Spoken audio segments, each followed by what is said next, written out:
Hello and welcome to KennyRoy.com. I'm Kenny Roy. This is the Ask Video Mail for the week of February 14th, 2011. It is a great day. Thank you for being here. Thank you for being a part of the site. And let's get right to the video mail because this is an exciting topic because it ties into workflow. And anyone who knows me knows I'm crazy about workflow. So let's get right into it. This week's question is,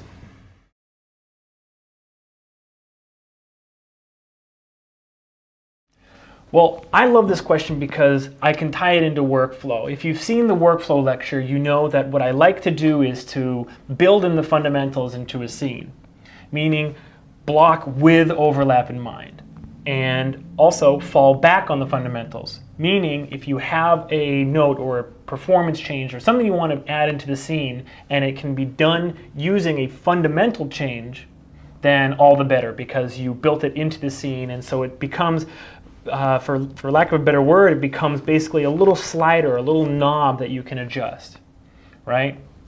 So this is the scene that I use in the workflow lecture, and it's a character walking, right? And he's walking, and he's got a lot on his mind. He looks really, really sad.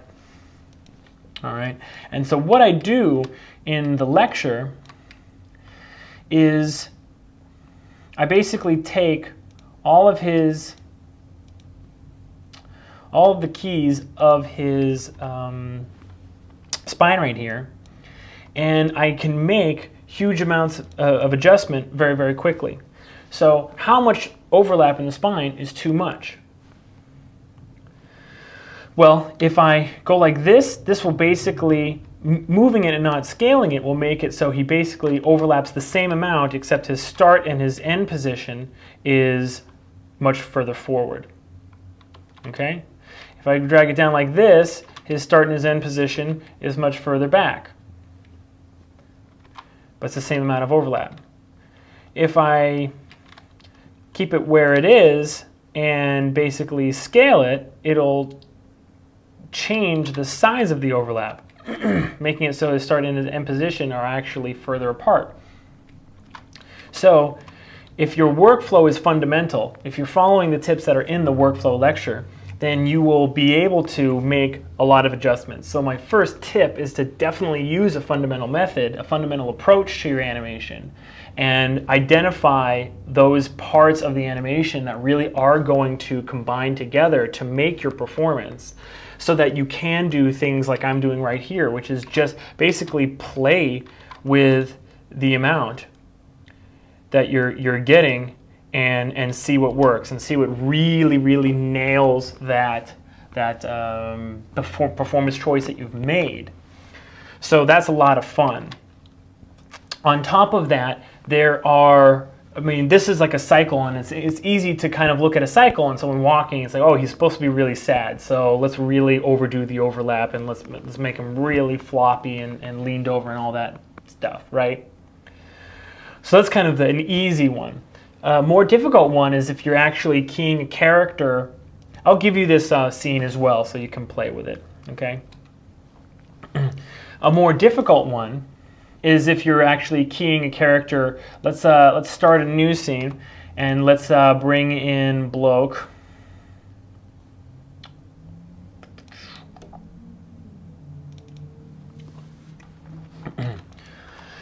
If you're doing a scene, let's say the character's like landing on the ground, all right? So I'm just going to really quickly kind of key this moment happening.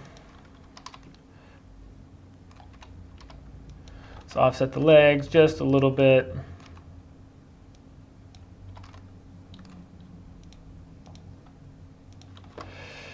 I'm just going to land in 7 frames.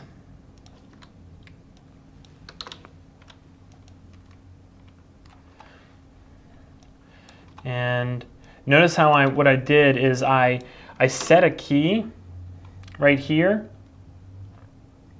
but I didn't set a key by hitting S. I actually just translated him down, and then I'm going a couple frames later and using rotate. So I'm not actually setting a key. This is how I key. I actually build the overlap into my into my blocking. So basically what you'll find is that the translate keys is linear from 1 to 7, and the rotate keys actually have only a key on 5 and 9. Okay? Actually, looks like I accidentally did hit S right there. No big deal. So this is actually kind of how I work, because I know that I want basically the body to lean backwards, and then to really, when it lands, I really want it to overlap. So I'm going to build that in. All right, this is what I'm talking about, taking a fundamental approach. Now this foot needs to hit at least, I'm going to put it out 2 frames, and this one I'm going to put back 1 frame. So the feet are actually kind of reaching out and grabbing for the ground. Then what I like to do is I like to have just a little bit extra lean back, and then 1 frame later he's standing up, and then about 4 frames later, this is where I set a translate and a rotate key. So basically, we just had this character come to the, land on the ground. Okay, so that was just the body movement. How do we know how much to put into the spine in terms of rotation? Basically, overlap. Well, what you want to do is you want to actually always consider the material. Okay, if I have overlap on here that is uniform, so he's leaning back. In fact, this is just a little bit, all of this rotation is just a little bit far back, so I'm just going to lean him just a little bit forward. Okay. Is this the spine base? No, that's the hips. Okay. So if I grab all of these controls and I uniformly have him overlap, and frame 9, I remember, because I'm working, with my head on straight, and I'm remembering what's going on. My landing key is on frame 7. My overlap on my body is frame 5 and 9. Then I went 3 frames later, and then I went 4 frames later, basically 18. If I remember, let's see if I did it right. Yep, see, 3 frames later, 13. Oh, that would be 4 frames. All right, I'm just bad at math. That's the problem. Anyway, so I'm just going to make the overlap on the spine. If it's on frame 9 on the body, I'm just going to make it just 1 frame later on the spine. And then I'm basically going to have him 1 frame behind everything, and then everything sorts itself out by frame 18. But let's make this key actually nice and straight. Okay, so now we have uniform overlap on the spine. But that looks crazy. It looks nuts because it's uniform for one, and that kind of disregards the material that we're working with. So what I like to do is consider like what's going to be stiff and what's going to be a little bit more, easily able to bend, right? So when I'm talking about something hitting here and compressing, then I probably want a little bit less overlap in the chest than everywhere else. So I'm really just going to grab this and scale it down just a little bit, and then scale this one down just a little bit as well. And maybe the first spine joint will be a little bit more overlappy, because you're going to bend at your stomach. This is probably going to counteract a little bit oddly with the body, so I'm just going to blindly scale it right now, and we'll see what it comes up with. That already feels a lot better because it acknowledges the fact that your chest and your rib cage, all of this up here is really solid, especially when you're landing. That downward motion is probably not going to translate into much curling of the chest, but more the stomach and lower back as well. Okay, then you have to look at the timing of it. So not just the joints and where they're sitting in the body and that kind of thing, but also where or how in time those materials are actually going to react. And so I feel like it's going to be a quick down. That downwards overlap is going to be faster than it is him standing up. Why? Because the materials we're talking about are muscle. So it's going to be that gravity pulling down on him is going to be pretty severe, right? Whereas the movement back up is the muscles flexing. So it's not just a rubber band that's uniformly wiggly and bendy and springy in both directions, and you're just like wiggling it back and forth. It's actually gravity pulls it down and muscles pull it back up. So let's change the timing of the overlap as well. So here we are, and then boom, it goes down like that. So let's give this maybe, I'm going to break this off of the time snap and make it a 1.5 frames quicker. But then for him to get back up, I'm going to make it 2 frames later. Let's make it 3 frames later, okay? And then I'm going to want to set a key on the body here as well, just so that we have a little bit of movement in the body. And let's just see, I mean, this is the first time you're seeing this as I'm doing it, so let's just see what this looks like. Already looks a little bit better, already does. But there's a little bit of weird springiness going on right here.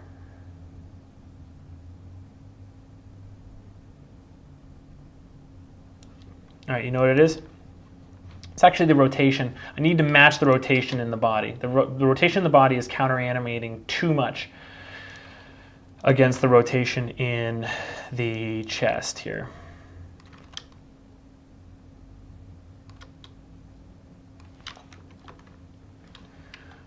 Okay, so let's try this.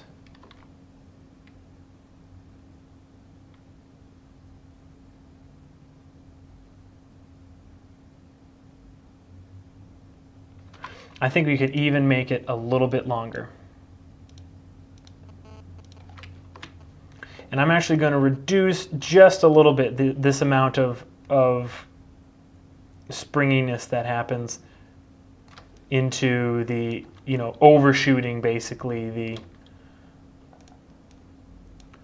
the end pose here, because I don't think that's quite super necessary. But let's see here.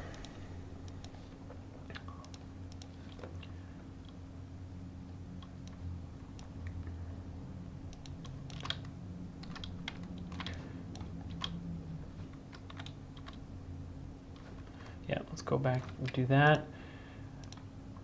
Show selected types, just so that I'm looking at the overlap on the spine. And I added 2 more keyframes.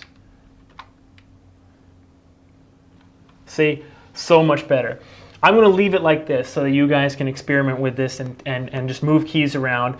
I took a fundamental approach to this. Remember, I built in the overlap into the pose, but I did it in a way that I could always go back and see, like, okay, this is the overlap. There's no keys all over this, that like this was a translate key that somehow found its way into the overlap, anything like that. So this is how I like to work, and as you can see, or hopefully what you see, is that the spine is bending a lot more realistically for the materials. So I always take, number 1, my tip is to take a fundamental approach, and number 2, consider your materials for how much you want to bend the spine, right? So even more, like side to side.